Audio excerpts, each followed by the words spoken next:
Sleeping on a Sealy is like sleeping on a cloud. The Sealy Mattress Company presents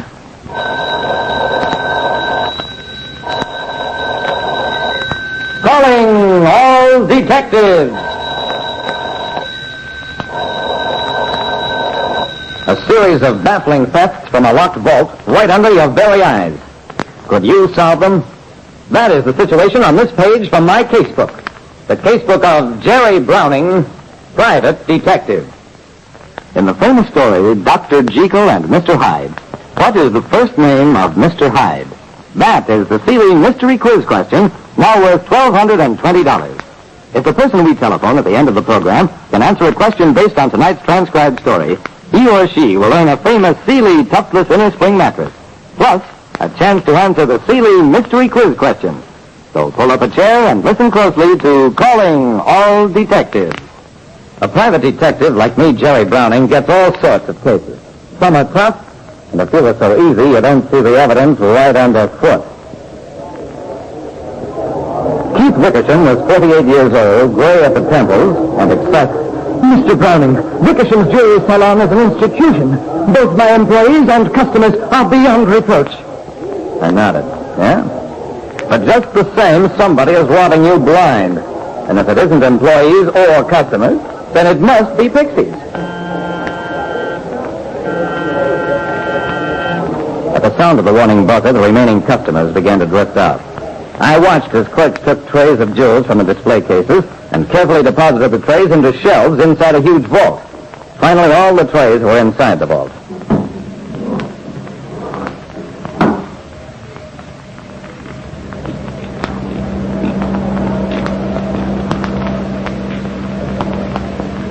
Note, Mr. Browning, that the vault is now locked and the combination thrown. Only I know the combination, and even if someone else were to learn it, the burglar alarm would sound at any attempt to turn the lock. I made a few notes on a pad. Okay, so far. What next? Wickersham smiled grimly. Please observe. As each employee left the area where the safe stood, he passed between two tiny beams of light. I had that device installed when the thefts began, Mr. Browning. If any person were carrying a diamond or a metal object in his pocket, an alarm would sound. Has an alarm sounded? No alarm had sounded, and I said so. Nevertheless, the chances are strong that tomorrow morning a diamond will be missing from the vault. He wasn't kidding. The next morning, a diamond was missing. Now all I had to do was figure out how the thing was worked. At this point, the sponsor's first commercial is heard. Calling All Detectives is as different as it is successful. Here's a show that quadrupled its rating in 39 weeks, produced the greatest mail pull in the history of WGN, is the #1 program in its time slot against 17 other Chicago stations, and has one of the highest holding power records in radio today. I won't take any more of your time to repeat facts outlined in the brochure. Now, back to Jerry Browning. Despite elaborate precautions, diamonds and other gems were being stolen at regular intervals from a locked vault at a jewelry salon. The man from the crack-proof safe company was short, squat, and determined. Gents, nobody can pick this lock. I turned to Wickersham, the store owner. Can somebody possibly have learned the combination? Wickersham shook his head. The combination has been changed 3 times during the past month. The last time it wasn't even written down. I memorized it. Okay. Nobody picked the lock. The store was beginning to fill up as elegantly dressed women and a few men drifted in. Wickersham looked at them with a jaundiced eye. Is it possible, Mr. Browning, that one of my customers is responsible? I shook my head. Well, this is an inside job. The count on the stuff in your trays checks every evening. Then an idea struck me. That gimmick you bought, the device that checks for stones or metal in people's pockets. Maybe it isn't working. One of your employees lifts a stone from a tray just as it's being put away. How can we check that? Don't worry, we'll check it. That evening, as the routine of putting the trays into the vault was being repeated, I walked into the vault, too. I reached up on a shelf, took a diamond from one of the trays. I put it into an inside pocket under a couple of layers of cloth. Then I darted out of the vault.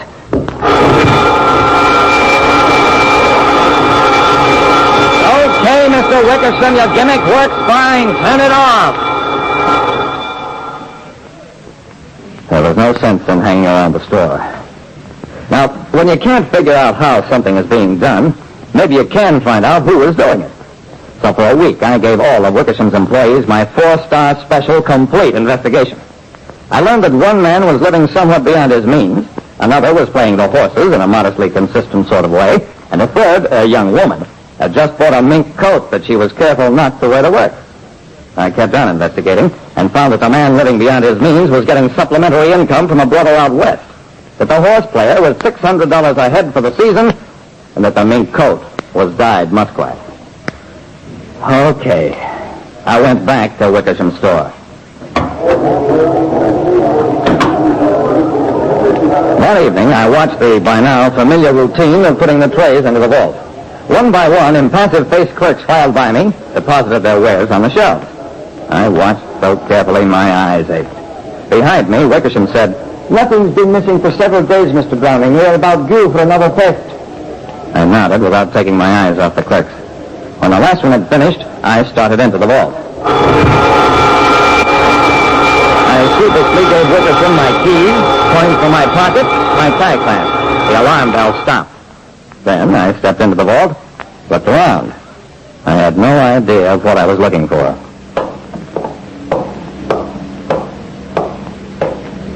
I turned to Wickersham. The floor of this vault is dusty. Don't you ever sweep it out? Certainly we do every morning after the stock is removed. John, sweep this floor. I questioned the porter. John, did you sweep this morning? Well, usually I did. I bent down, ran my fingers over the floor. Then I straightened up. You can go, John. Mr. Wickersham, there will be a diamond missing tomorrow morning. And I know how the thing is worked. Now all we have to do is catch our crook. Well, there was a diamond missing the next morning. But I didn't do a thing about it. Instead, I resumed my all-day watching session. Except that I knew whom I was watching. The horse player who was ahead for the season, but that further reports had shown to have dropped all his winnings and many thousands more at roulette. He waited a full week before trying again. Then, one day at noontime, as the clerk stepped outside the door on his way to lunch, I stepped up to him. You're under arrest. I had handcuffs on him so fast he didn't know what had happened. Back inside, I searched him and found a diamond in his pocket. This is how he fools your high-priced gimmick. He doesn't steal at night, he does it at lunchtime. Gets rid of it to a fence. But there is no diamond missing from any of the trays, Mr. Browning.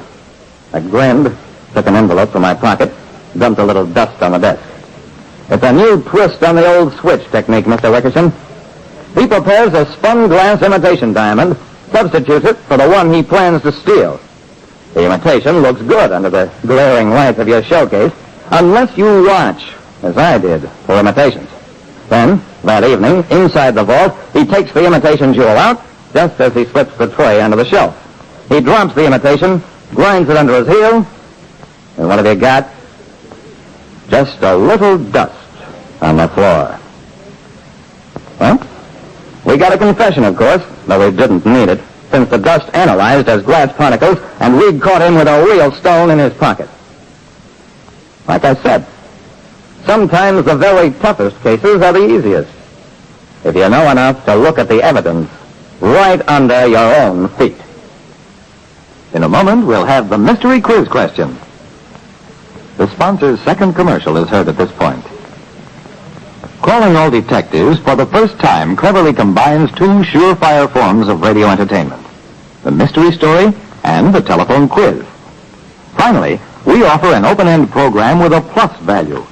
Usually you drop in the commercials, and that's where sponsor identification ends. In Calling All Detectives, there's an opportunity for added local identification through ad-lib dialogue during the telephone quiz portion of the show. Well, time now for the Seeley Mystery Quiz, and that means cash prizes coming up if the right answers pay off. Let's see now. For our first call tonight, we'll go to the West Side section and call the Kedzie Exchange. K-E-3-1-4, and a couple more. Now, if the listener we phone can answer the question about tonight's story, he or she will earn a Seeley Toughless Inner Spring mattress, plus an opportunity to answer the Seeley mystery quiz question, now worth $1,220. They're still ringing. No answer yet. Maybe they're out shopping for a Seeley. Oh, hello. This is Larry Leroy of the Seeley Calling All Detectives radio program on WGN. May I have your name and address, please? Mrs. Joseph Turner, 3240 West Roosevelt Road. You say you've heard us, Mrs. Turner? Well, good. Your phone number is KEDZ31429. Thank you. Now, if you can answer my question about tonight's story, you'll earn a world-famous Seeley toughless inner spring mattress, plus an opportunity to answer the Seeley mystery quiz question, now worth $1,220 in cash. Are you ready? I'll try, she says. All right, Mrs. Turner. In tonight's story, what was the name of the company that made Mr. Wickersham's vault? And try to give me the answer by the time I spell sleep. S-E-A-L-Y... what? Crack-Proof Safe Company. Right you are, and you win that Seeley mattress, and hold on now, you also get a crack at Seeley's giant jackpot, $1,220 in cash. Want to hang up now? She says, no. Okay, madam, sit down, relax, and think hard for hard cash. Now, what was the first name of Mr. Hyde in the famous novel Dr. Jekyll and Mr. Hyde? 10 seconds to answer, ma'am, and I'll time you by spelling Seeley twice. S-E-A-L-Y-S-E-A...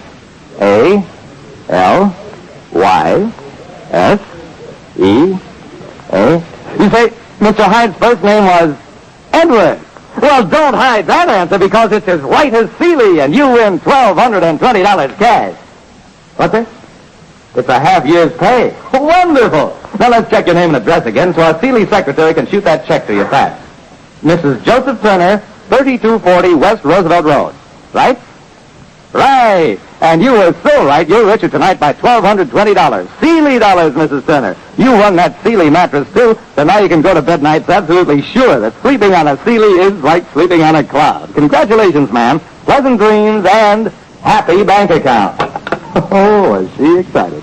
Well, friends, since Mrs. Turner won our Seeley mystery quiz, we'll start another question tomorrow night. If the person we telephone answers the question taken from tomorrow's Calling All Detectives story, he or she will win a famous Seeley toughless inner spring mattress and a chance to shoot for the new cash prize, which will start tomorrow at $20 and build $20 more every program, till somebody answers both questions and wins the Seeley mattress and the cash. Now get this advance tip. The new Seeley mystery quiz question, starting with tomorrow's program, will be, what was the name of the theater near which gangster John Dillinger was shot?